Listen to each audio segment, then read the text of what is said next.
आप सब कैसे हो? आई होप सो आप ठीक होगे, अच्छे होगे, स्वस्थ होगे। और प्लीज़ इस चैनल को, कुणाल फिजिक्स चैनल को सब्सक्राइब करें और लाइक भी करें। आइए आज हम लोग पढ़ने वाले हैं इलेक्ट्रिक करंट के नया टॉपिक के बारे में, ठीक है।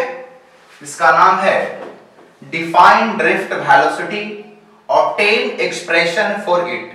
हम लोगों ने पिछले क्लास में दो टर्म लास्ट में पढ़ा था। एक का नाम था एवरेज थर्मल वेलोसिटी और दूसरा था रिलैक्सेशन टाइम, है ना। उसको रिलैक्सेशन टाइम को हम सब टाउ से डिनोट करते थे, है ना। तो आइए अभी हम सब पढ़ने वाले हैं ड्रिफ्ट वेलोसिटी के बारे में, ठीक है। पहले समझते हैं आखिर ड्रिफ्ट वेलोसिटी होता क्या है। देखो ऐसे बोलेंगे, आपको पता है कि हर कंडक्टर में बहुत सारे फ्री इलेक्ट्रॉन्स होते हैं ना, जो क्या करता है, मूव करते रहता है कंडक्टर के अंदर। तो कंडक्टर के अंदर इलेक्ट्रॉन जिस वेलोसिटी से मूव करता है उसी को हम सब क्या कहते हैं, ड्रिफ्ट वेलोसिटी। तो आइए लिख के और डायग्राम से हम लोग इसको समझते हैं आखिर ड्रिफ्ट वेलोसिटी होता क्या है। पहले मैं डिफाइन करूंगा फिर समझाऊंगा, ठीक है। देखिए ऐसे बोलेंगे, the average velocity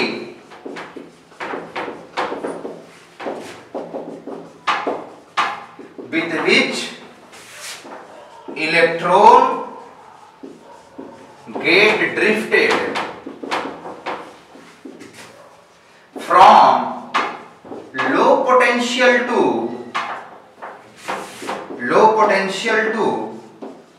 high potential under the influence of electric field is called क्या बच्चा, is called drift velocity। इसको अच्छे से समझेंगे अभी, बस 10 सेकंड वेट करिएगा। क्या मैं लिखा समझिएगा फिर डायग्राम से बताएंगे, ठीक है। ऐसे बोलेंगे, the average velocity मींस उस एवरेज वेलोसिटी से विथ विच जिससे इलेक्ट्रॉन गेट ड्रिफ्टेड। इलेक्ट्रॉन क्या होता है, ड्रिफ्ट करना मतलब मूव करना, drifted from low potential to high potential. मतलब इलेक्ट्रॉन क्या होता है, लो पोटेंशियल से हाई पोटेंशियल की ओर मूव करता है। मैं दिखाऊंगा डायग्राम, ठीक है। Under the influence of electric field, मतलब इलेक्ट्रिक फील्ड के प्रभाव में इलेक्ट्रॉन जब लो पोटेंशियल से हाई पोटेंशियल की ओर मूव करेगा तो इसी के वेलोसिटी को हम क्या बोलेंगे, ड्रिफ्ट वेलोसिटी। अभी डायग्राम से आपको हम करके दिखाते फिर समझाएंगे। देखो मान हुआ कि कोई कंडक्टर है, क्या बच्चा, कोई कंडक्टर है और इस कंडक्टर में क्या होंगे, बहुत सारे इलेक्ट्रॉन्स होंगे, मतलब फ्री इलेक्ट्रॉन्स होंगे। ये देखो ये तुम्हारा कंडक्टर है, मैंने सेल लगा दिया, ठीक है। अब देखना बच्चा, इसमें इलेक्ट्रॉन है, बिल्कुल है, होंगे इलेक्ट्रॉन, एक मैं लिया, बहुत सारे होंगे। अब देखो एक पॉजिटिव है बच्चा और एक क्या है, नेगेटिव है। यहां पे क्या होगा, पॉजिटिव का जमा पड़ा लग गया कॉल्ड हाई पोटेंशियल। यहां पे क्या होगा, बहुत सारा प्लस होगा और यहां पे क्या होगा, बहुत सारा माइनस। इसको बोलेंगे हाई पोटेंशियल, इसको बोलेंगे लो पोटेंशियल।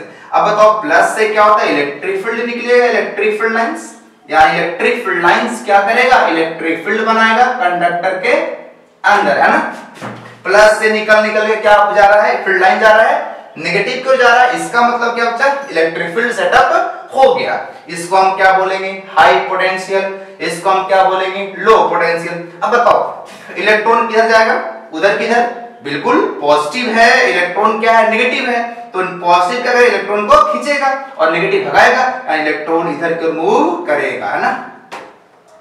ये देखो इलेक्ट्रॉन मूव कर रहा कहां से, low potential to high potential, और इसी के वेलोसिटी को हम क्या बोलेंगे, ड्रिफ्ट वेलोसिटी। और ड्रिफ्ट वेलोसिटी को डिनोट करेंगे v पर लटकल d, vd मींस क्या, ड्रिफ्ट वेलोसिटी। ये लटका हुआ d है, ठीक है, ध्यान रखिएगा।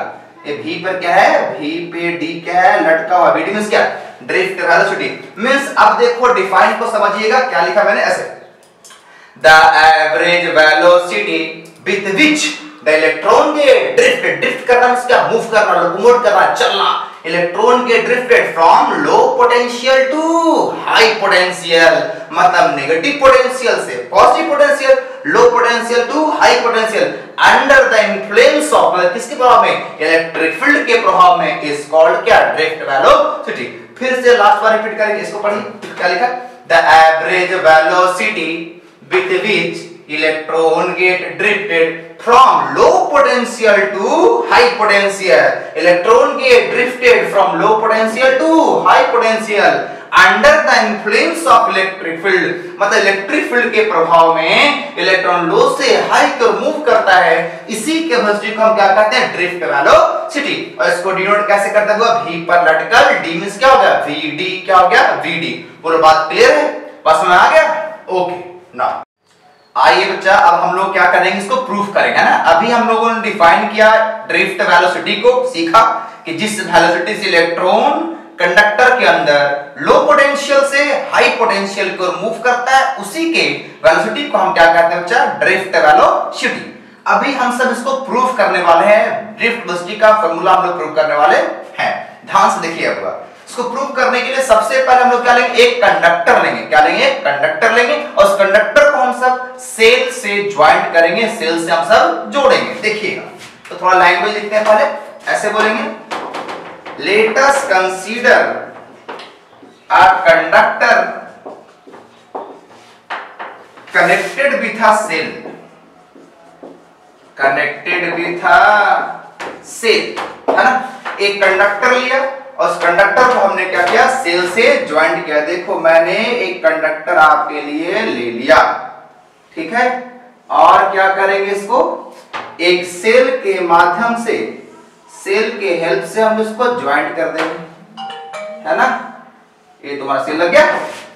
अब इसमें इलेक्ट्रॉन्स तो बहुत सारे होंगे, चार्ज तो बहुत सारे होंगे, बिल्कुल होंगे। एक पॉजिटिव है और ये तुम्हारा नेगेटिव है, इसमें बहुत सारे होंगे, बट मैंने पर्टिकुलरली एक इलेक्ट्रॉन को लिया, ठीक है।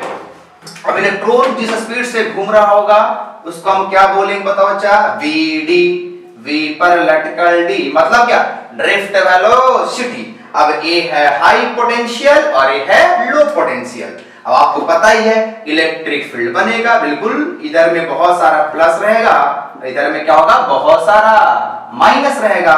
इलेक्ट्रिक फील्ड तो होगा क्योंकि इलेक्ट्रिक फील्ड लाइंस निकल रहा है पॉजिटिव से और नेगेटिव में जाकर क्या कर रहा है, घुस रहा है। क्या इलेक्ट्रिक फील्ड लाइंस है जो पॉजिटिव से निकल के नेगेटिव में जा रहा है, यानी पूरा इलेक्ट्रिक फील्ड सेटअप हो गया। इलेक्ट्रिक फील्ड का नाम क्या देंगे, ई, क्या नाम देंगे, ई क्या इलेक्ट्रिक फील्ड है, ठीक है। अब देखो, आपको पता होना चाहिए कि इलेक्ट्रॉन या कोई भी चार्ज पार्टिकल है, अगर इलेक्ट्रिक फील्ड में रखा होता है तो चार्ज पे क्या लगता है, फोर्स, क्या लगता है, फोर्स। और फॉर्मूला क्या होता है, F बराबर QE, F बराबर QE। इलेक्ट्रिक फील्ड, Q क्या है, चार्ज, इलेक्ट्रॉन हो, प्रोटॉन हो, कोई भी चार्ज हो, अगर इलेक्ट्रिक फील्ड में रखा हुआ, इलेक्ट्रिक फील्ड में है या मूव कर रहा है, तो पक्का उस पे क्या लगेगा, फोर्स। और उस फोर्स का फॉर्मूला क्या होता है, F बराबर QE, ठीक है। अब बताओ बताना मुझे, फोर्स ऑन इलेक्ट्रॉन, इलेक्ट्रॉन पे क्या फोर्स लगे, F बराबर QE। यहाँ है इलेक्ट्रॉन तो minus E into E, electron है इसलिए माइनस लग गया। F बराबर QU, Q के स्थान पे कौन, इलेक्ट्रॉन है, तो F बराबर क्या, minus E into capital E। Capital क्या है बच्चा, इलेक्ट्रिक फील्ड है, एक है इलेक्ट्रॉन पे लगने वाला फोर्स। यहाँ पे Q के स्थान पे कौन है, E है, इलेक्ट्रॉन है, इलेक्ट्रॉन पे लगने वाला फोर्स मालूम हो गया। अब देखो, अब हम ये भी जानते हैं, बट हम सब ये जानते हैं कि F बराबर क्या होता हुआ, मास, F बराबर मास मींस क्या, मास इनटू एक्सेलरेशन। F बराबर QE, वो वाली फॉर्मूला लगा, बट F बराबर क्या होता है, A में। अब दोनों तो फोर्स ही है, सो अब बताओ दोनों फोर्स इक्वल है तो ये भी क्या होगा, सेम होगा। यानी क्या, A में A इक्वल्स टू क्या हो गया हुआ, माइनस E, मींस A बराबर माइनस E बटा M। ये क्या निकला, acceleration of electron. Means electron पे जो एक्सेलरेशन लग रहा है, इलेक्ट्रॉन जिस एक्सेलरेशन से कंडक्टर के अंदर मूव कर रहा है, वो एक्सेलरेशन हम लोगों ने निकाल दिया। ये क्या निकला, एक्सेलरेशन ऑफ इलेक्ट्रॉन। अब क्या हम जानेंगे इसके बाद, यहां तक ठीक है ना, एक्शन क्लियर है। अब देखो, इसके बाद एक्शन निकल गया। अब एक बात ना, मैंने बताया था कि कोई भी कंडक्टर के अंदर के शुरू में स्टार्टिंग में एवरेज वेलोसिटी क्या होता है, जीरो। क्या होता है, जीरो। ए निकल गया हमारा क्या, एक्सीलरेशन। क्या निकला हुआ, एक्सीलरेशन। अब पता है आप लोगों को, अब थोड़ा इसको डिलीट करते हैं, इरेज करते हैं, थोड़ा हो गया यहां तक, नोट करिए थोड़ा सा, ठीक है। ऊपर मिटाते हैं थोड़ा, इसको रहने देंगे फोटो को। अब देखो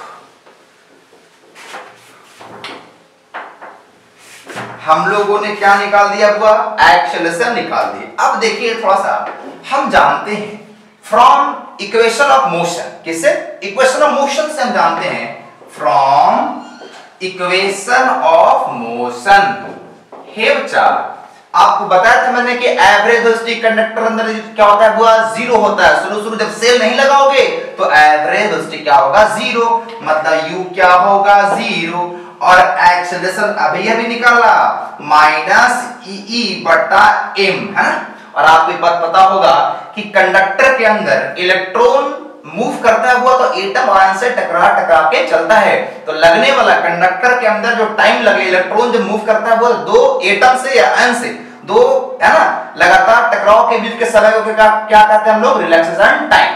तो टाइम की जगह क्या होगा, टाउ। रिलैक्सेशन टाइम का हम सब क्या कहता, पिछले क्या पढ़ाया था, टाउ से डिनोट करते हैं। तो u जीरो हो गया, एक्शन मालूम है, टाइम को क्या बोलते हैं वो टाउ।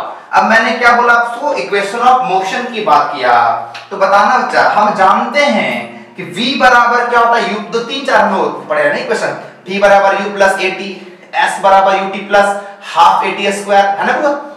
v स्क्वायर बराबर u square plus 2s, s n u plus 2 into 2n minus 1, है ना। ये चार है, बट हम लोग यहाँ पे लगाए कौन सा, समझिएगा। u मालूम, a मालूम और t मालूम, हमें निकालना है क्या, vd। क्या निकाला, v मींस क्या, फाइनल वेलोसिटी मींस v निकाला ना। हम जानते हैं v बराबर u प्लस at होता है। v यहाँ पर क्या कहलाएगा, vd मींस क्या, ड्रिफ्ट वेलोसिटी, और a और t। अब भरिए इसका वैल्यू, u का वैल्यू क्या है, जीरो है।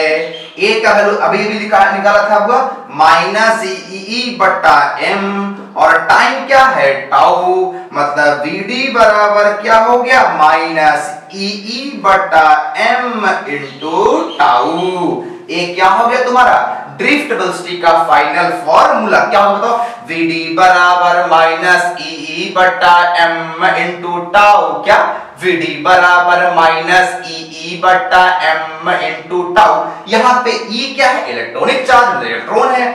कैपिटल क्या है, इलेक्ट्रिक फील्ड है। m क्या है, मास ऑफ इलेक्ट्रॉन है। और टाउ क्या है, रिलैक्सेशन टाइम है। बोलो बात क्लियर है, इसको नोट कर ले फोटो के साथ, ठीक है। देखिए बुद्धू, अब नया टॉपिक आ गया। हम लोगों ने अभी क्या सीखा, ड्रिफ्ट वेलोसिटी के बारे में, और ड्रिफ्ट वेलोसिटी का फार्मूला इंप्रूव किया। क्या फार्मूला था, vd बराबर माइनस ई बटा m इंटू टाउ। क्लियर। अब देखिए सवाल नया आ गया, स्टैब्लिश, ये बड़ा इंपॉर्टेंट सवाल है। ड्रिफ्ट वेलोसिटी बहुत इंपॉर्टेंट क्वेश्चन है। ड्रिफ्ट वेलोसिटी और ये दोनों साथ में क्वेश्चन पूछता है, ठीक है। अभी सवाल है, establish relation between electric current I and drift velocity vd। Electric current और ड्रिफ्ट वेलोसिटी के बीच में क्या रिलेशन होता है, ठीक है। दोनों में हम लोग क्या प्रूव करने वाला, रिलेशन बनाने वाला है। क्या बनाने वाला है, दोनों में क्या रिश्ता होता है। देखो इसको प्रूव करने के लिए बच्चा, रिलेशन एस्टैब्लिश करने के लिए हम लोग एक कंडक्टर लेंगे, जैसा भी मैंने लिया था। एक कंडक्टर लेंगे जिसकी लंबाई l होगा और क्रॉस सेक्शनल एरिया क्या होगा, a होगा, और इसमें बहुत सारे इलेक्ट्रॉन्स होंगे। हर कंडक्टर में बहुत सारे होते हैं। देखिएगा थोड़ा लाइन में, late us consider a conductor of length L and cross sectional area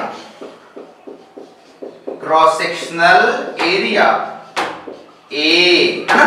एक कंडक्टर लिया जिसका लंबाई L है और क्रॉस सेक्शनल एरिया क्या हो गया, उस कंडक्टर की मोटाई को हम क्या कहते हैं, क्रॉस सेक्शनल एरिया क्या है, A है। और उसमें बहुत सारे इलेक्ट्रॉन्स होंगे। मैं लिखूंगा if n be the number of electron per unit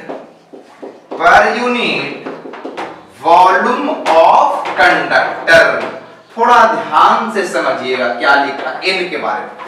n number of electron नहीं, कुछ n क्या number of electron per unit volume of conductor. मतलब क्या, कंडक्टर के एक यूनिट वॉल्यूम क्या होगा, कंडक्टर के एक यूनिट वॉल्यूम में कितने इलेक्ट्रॉन होगा, n इलेक्ट्रॉन होते हैं। n क्या बच्चा बताओ, number of electron per unit volume of conductor. मतलब क्या, कंडक्टर के एक यूनिट वॉल्यूम में कितने इलेक्ट्रॉन्स है, n इलेक्ट्रॉन्स हैं। n सिर्फ नंबर इलेक्ट्रॉन नहीं है, number of electron per unit volume. इस कंडक्टर के एक यूनिट वॉल्यूम में n इलेक्ट्रॉन्स हैं। ठीक है, वैसे नहीं बोलते हैं एक कलम के दाम 5 रुपया है तो 10 कलम के दाम वैसी है कि एक यूनिट वॉल्यूम में कितने इलेक्ट्रॉन्स है, हुआ n इलेक्ट्रॉन्स हैं। देखो फोटो बनाता हूं, थोड़ा देखिएगा। हे बच्चा, ए तुम्हारा क्या हो गया, कोई कंडक्टर है। क्या बच्चा, कंडक्टर है।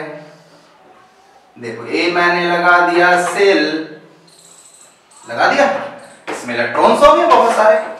और इसकी लंबाई कितनी है बताओ, इस कंडक्टर की लंबाई l है और इधर क्रॉस सेक्शनल एरिया क्या है, मतलब क्या इसकी मोटाई क्या हुआ, a है, कैपिटल A है। इसमें इलेक्ट्रॉन्स तो बहुत सारे होंगे, है ना। इसको बोलेंगे लो पोटेंशियल, हाई पोटेंशियल इसको बोलेंगे लो पोटेंशियल। आपको अभी मैंने बताया था नहीं, यहाँ पे क्या होगा, बहुत सारा पॉजिटिव और यहाँ क्या होगा, बहुत सारा क्या होगा, नेगेटिव, है ना।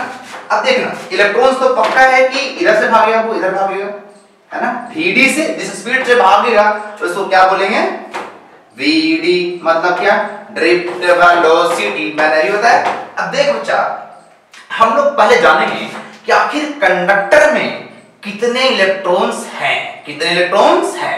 देखो मैं आपसे पूछता हूं कि नंबर ऑफ इलेक्ट्रॉन्स, क्या बच्चा, number of electrons in the conductor, in the conductor. आप ही मुझे बताओगे कितने इलेक्ट्रॉन्स इस कंडक्टर में होंगे। पहले मुझे बताओ इस कंडक्टर का वॉल्यूम क्या होगा, अच्छा बताओ इस कंडक्टर का वॉल्यूम क्या होगा, A into L। बोलो कैसे सर, हैं, देखो दिखा रहा हूं। वॉल्यूम बराबर क्या होता है बताओ, एरिया इंटू लेंथ, क्या होगा, एरिया इंटू एल बराबर क्या होगा वॉल्यूम। ऐसे में पढ़े ना, V बराबर L into B into H होता है। L इंटू B क्या हो गया, एरिया हो गया, हाइट क्या, लंबाई हो गया, L हो गया, मींस A इंटू L। नहीं बस नहीं है, क्या बोला मैंने, वॉल्यूम बराबर क्या होता है, L into B into H। L into B लंबाई गुना चौड़ाई क्या होता है, एरिया, और हाइट मींस लंबाई, लंबाई क्या हो गया, L हो गया, L A इंटू L क्या हो गया, वॉल्यूम। इस कंडक्टर का वॉल्यूम क्या हुआ, A V बराबर क्या, A into L। Clear.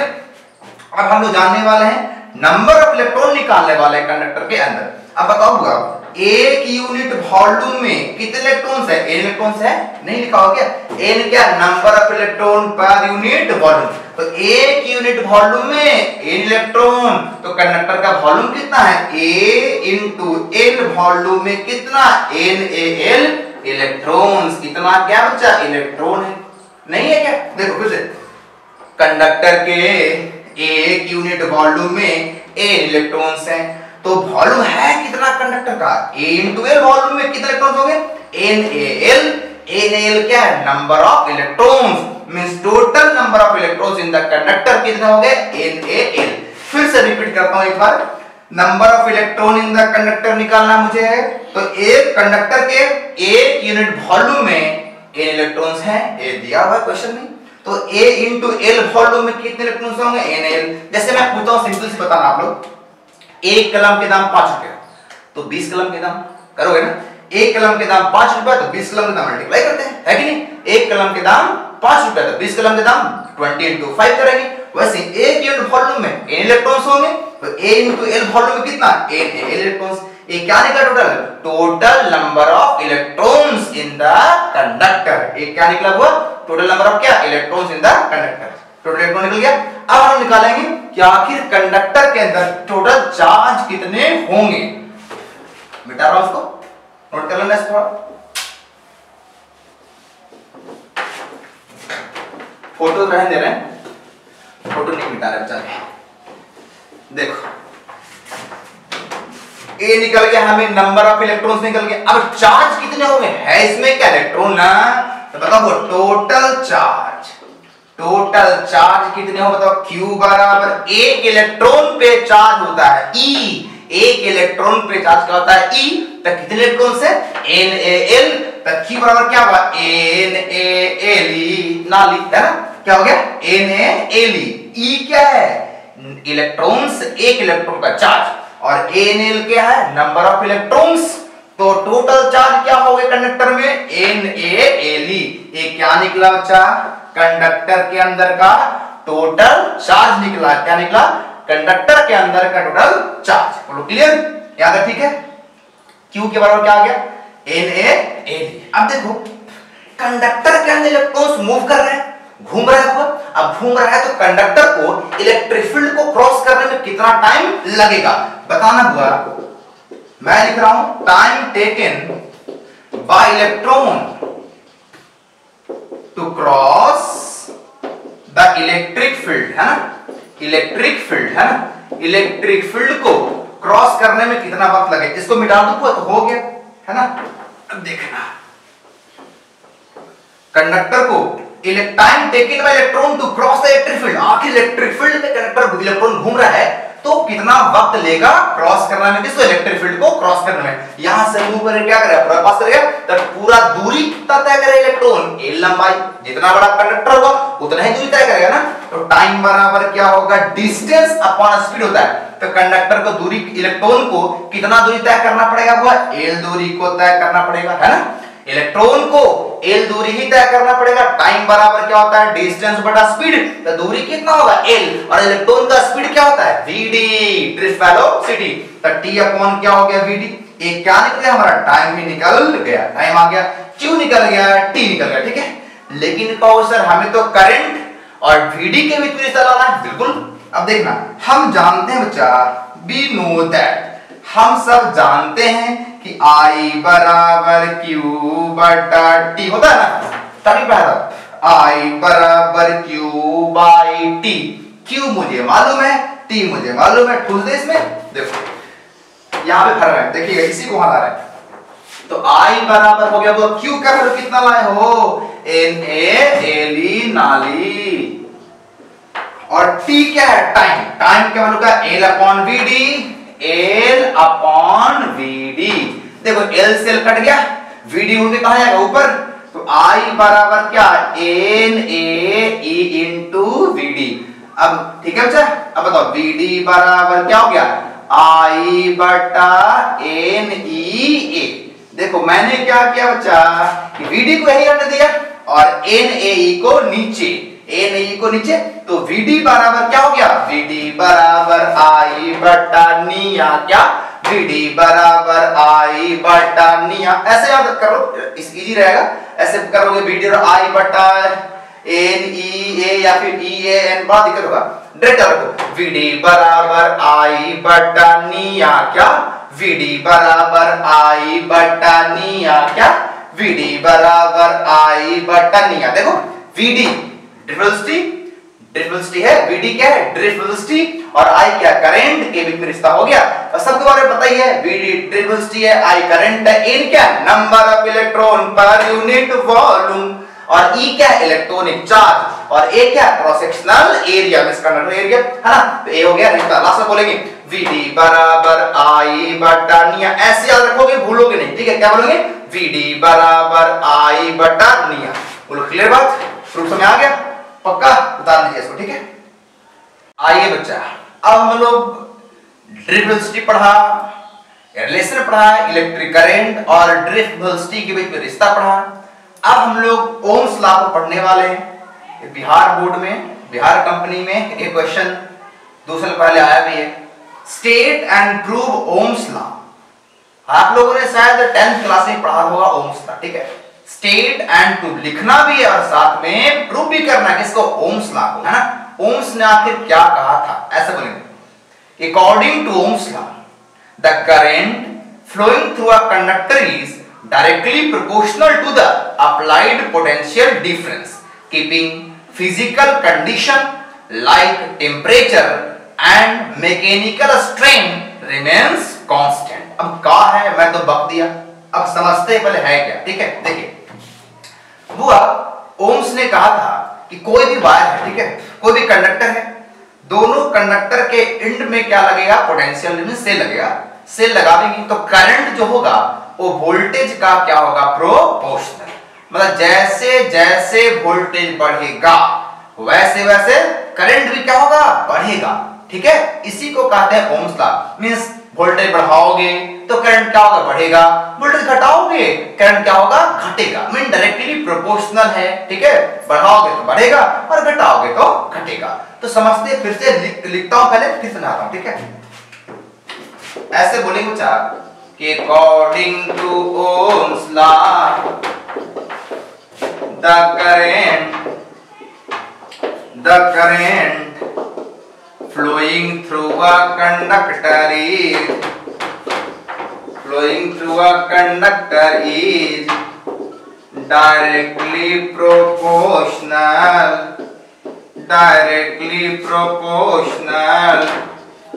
to the applied potential difference keeping the physical condition like temperature and mechanical strain remains constant।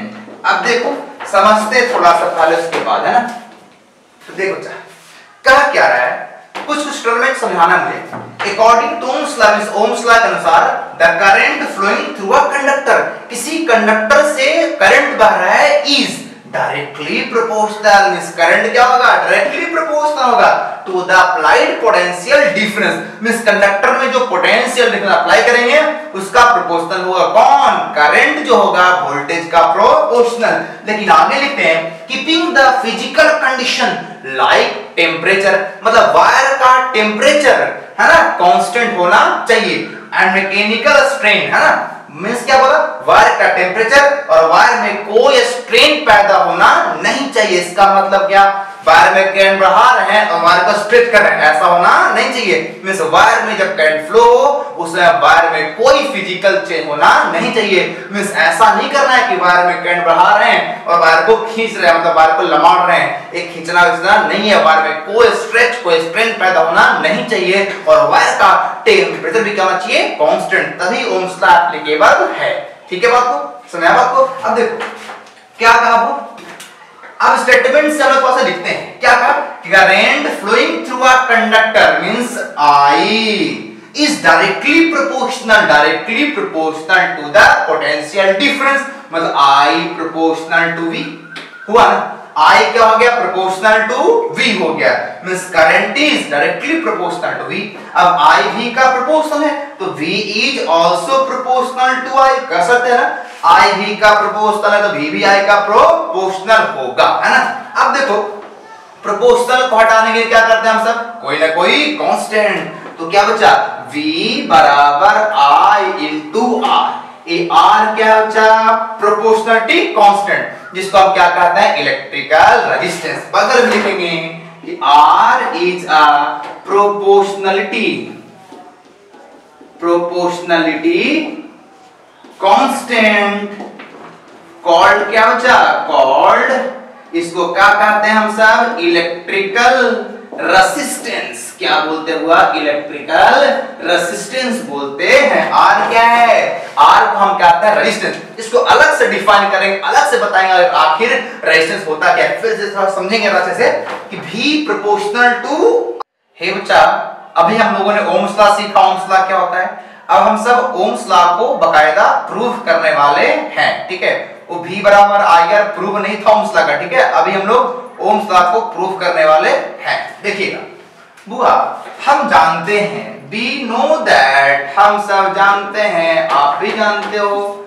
अभी अभी मैंने 10 मिनट पहले बताया था आप लोगों को कि VD बराबर EE बटा M इंटू टाउ। बोलो होता है कि नहीं होता है, ना मत कहना। VD बराबर क्या होता है, EE बटा M इंटू टाउ। मैग्नीट्यूड में लिया, नेगेटिव को नहीं लिया। ठीक है, ये ड्रिफ्ट वेलोसिटी का फार्मूला हम लोगों ने जाना था, सीखा था।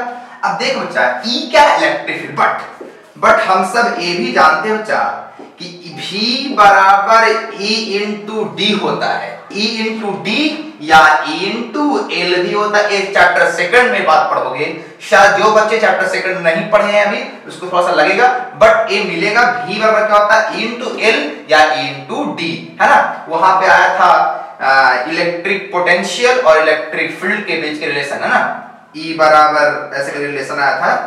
तो V बराबर क्या होता है E into L, second chapter में आप लोग पढ़ोगे, ठीक है। इलेक्ट्रिक फील्ड और इलेक्ट्रिक पोटेंशियल के बीच में एक रिलेशन आया था, वहीं से टर्म आया है। V बराबर क्या होता हुआ E इंटू एल, क्या होता है E इंटू एल होता है, इलेक्ट्रिक फील्ड इंटू लेंथ होता है। D भी कहीं रहता है, कहीं L होता है, कहीं R होता है, कहीं X होता है, कहीं Y हो सकता है, बस लेंथ होता है, ठीक है, क्लियर।